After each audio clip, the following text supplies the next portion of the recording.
Hello everyone and welcome to my channel. I'm Katie and today we have the February ScrwalrBox. Of course it goes without saying, if you like these kind of videos and you haven't already, please hit that subscribe button and show this channel some love. Now with that being said, let's check out what's in there. Now it was a bit of a heavy box when it came through and I was delighted to see that there was a small paint palette set inside.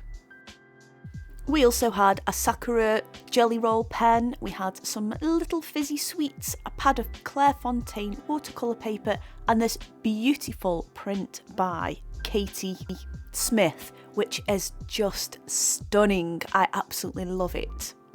We also have the traditional sticker, which is a little snippet of the print, and the Scrwalr magazine with some handy dandy hints and tips, as well as featuring ScrwalrBox winners.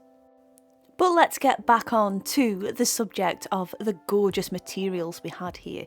So it is the Derwent Pastel Shades Paint Pan set, and very much like the other Derwent palettes, it's like watercolours but with a little something extra. And these boast a, I guess, opaque quality, a little similar to gouache but still remaining more of a watercolour, I believe. We have 12 colours to work with. We have lemon, peach, coral pink, pink flamingo, orchid pink, lavender, cornflower blue, turquoise, mint, artichoke, storm grey and silver blue, and they are gorgeous.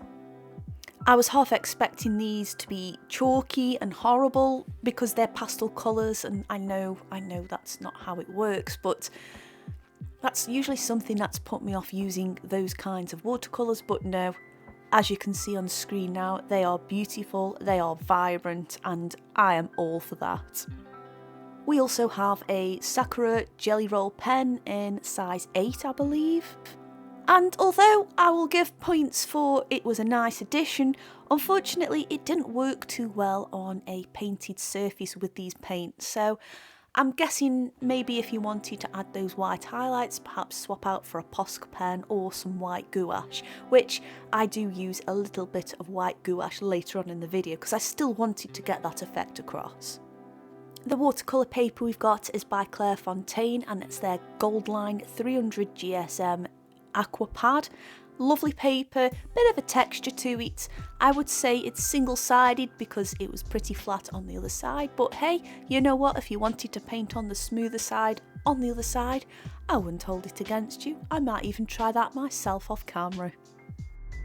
The theme for this month's Scrwalr challenge is Between the Reef, and part of me really wanted to do a Finley and Claudia painting, but I think that might be for another video. So I went for a seahorse. I just sketched it out with a 2B pencil, I think. It was either 2B or a Blackwing, and used a kneaded eraser to just remove enough of it so it wouldn't be visible through the paint. And it was time to start applying those gorgeous colours. I just kept getting surprised by these paints, if I'm honest with you. So I really watered down the mint colour that came in the set, and I was expecting it to be horrible and streaky. It wasn't. It was amazing. I didn't even do a wet and wet technique. I just went straight on there with a very loaded brush with quite watered down colour mint, I guess. And I was expecting it to be a horrible streaky mess. No, it wasn't. It was perfect. And then I introduced in some of the turquoise and some of that gorgeous cornflower blue as well to add a nice blotchy effect. Now, it did mention in the Scrwalr magazine that, you know, salt was an option, and you know I like to chuck a bit of salt on my watercolours now and then. So that's exactly what I did do. And again, I was really happy with the textures that were achieved there.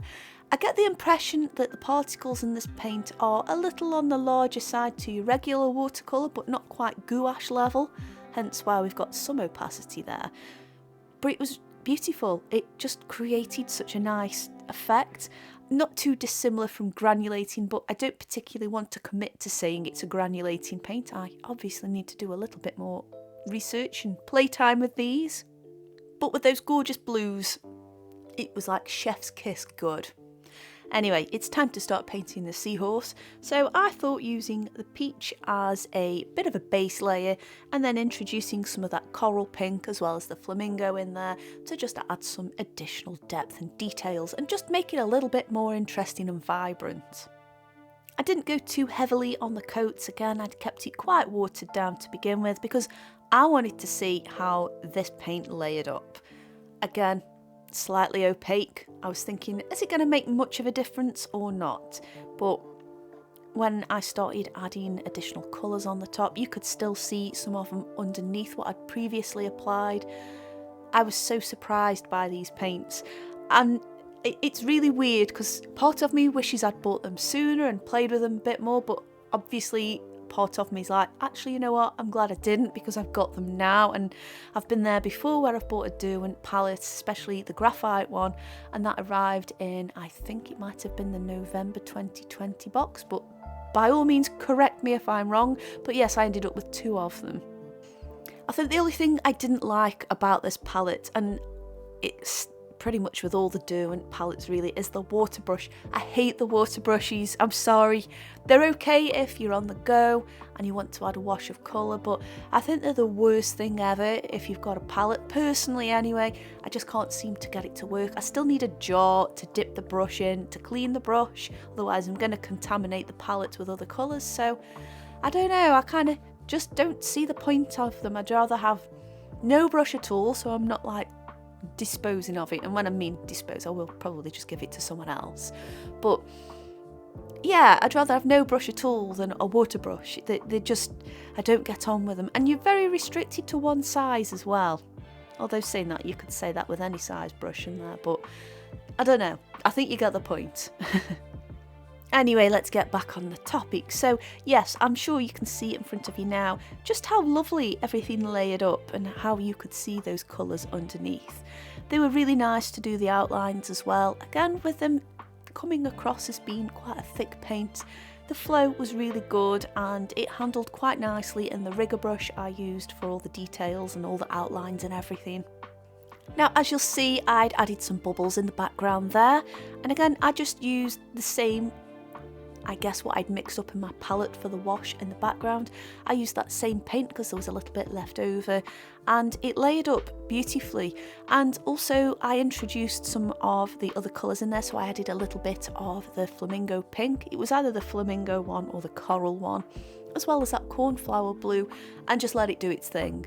And I loved how it merged, and I also appreciate the fact, and I guess this might be a Derwent paint thing, it didn't massively bring things back to life on layers beneath it.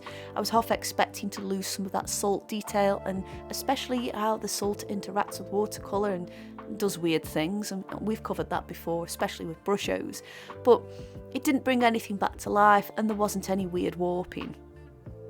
Now, we're coming up to the bit where I really wanted to use that jelly roll pen to add the white details, but it just wasn't happening, and I didn't want to ruin the picture and I didn't want to ruin the pen either. So as a substitute, I used some of the Daler-Rowney white gouache paint and just added some highlights on them bubbles just to make them pop out a little bit more, as well as adding a few more highlights and shiny bits to our seahorse here. I guess I can't grumble too much because the palette alone was worth £29.99. That's pretty good value for a ScrwalrBox, so if you want to put a Sakura jelly roll in there that probably won't work so well, I don't mind. I don't mind because I still think this box has been amazing value. I love what I painted here. I loved this palette. It's nice to change things up and use a different colour scheme, I guess. Of course, let me know down below what you guys think, and as well, if you've had this box yourself, let me know how you got along with it too. I can't wait to play around some more. I'm definitely doing a Claudia and Finley picture, but I'll do that on a bigger piece of paper. There should be some more videos on screen now I think you're going to love. In the meantime, I just want to say thank you so much for watching and for subscribing, and I will see you all soon. Bye!